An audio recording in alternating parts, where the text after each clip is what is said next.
Part 6 POV Rizal. Ternyata tak seindah yang kubayangkan. Punya istri 2 justru bikin kepala pusing 7 keliling. Entahlah, Minah seperti mulai tak percaya padaku. Dia tak mau lagi memberikan uang, padahal uangku, lebih tepatnya uang Nur Hasanah. Sudah puluhan juta habis untuk dia, untuk bangun rumah impiannya. Setelah Nur Hasanah pulang, Minah seakan mau menjauh. Aku harus menceraikan Nur Hasanah lalu minta harta gono gini. Aku yakin dia punya banyak uang.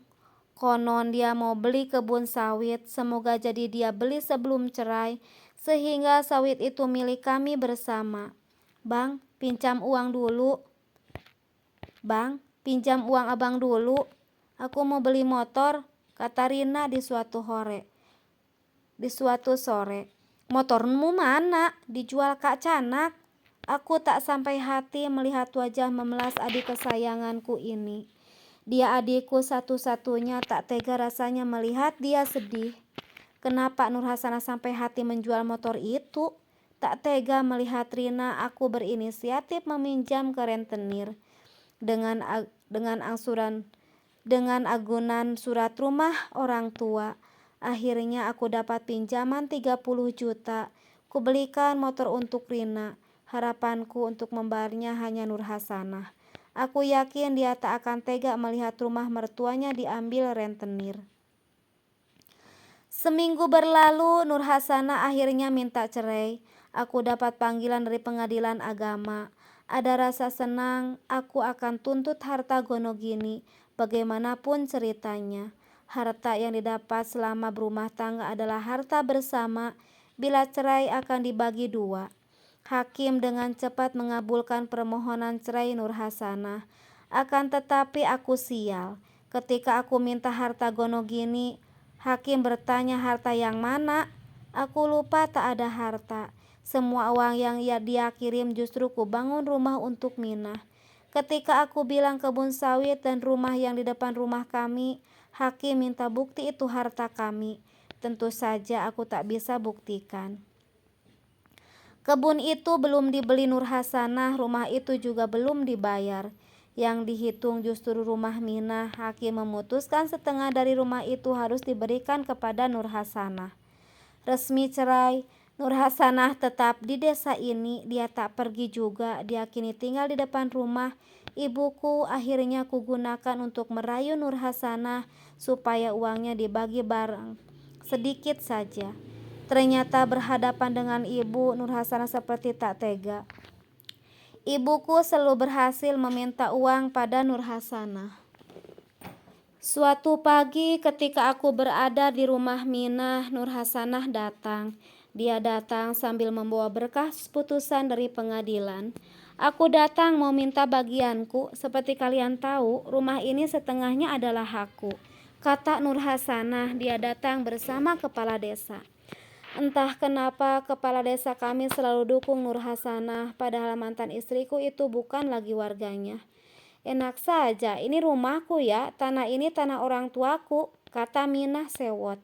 Aku bicara sesuai hukum, lihat ini, rumah ini termasuk harta gono gini dan setengahnya bagianku, kata Nur Hasanah seraya menunjukkan berkas putusan pengadilan.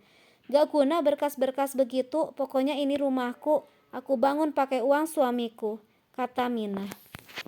Pak Kepala Desa yang ikut bersama Nur Hasanah lalu bicara. Maafkan, saya bukan mau membela siapapun. Akan tetapi Canak benar, ada surat keputusan dari pengadilan.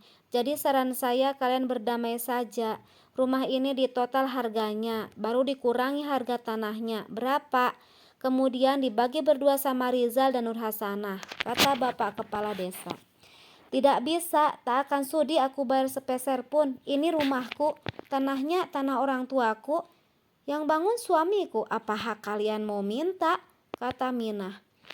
Tak ada keputusan, jalan damai juga buntu. Nur Hasanah dan Bapak Kepala Desa akhirnya pulang. Keesokan harinya terjadi keributan di rumah. Rentenir datang mau nagih hutang. Tentu saja tak ada. Rina justru pergi dari rumah dengan motornya, tinggal aku bersama ibu.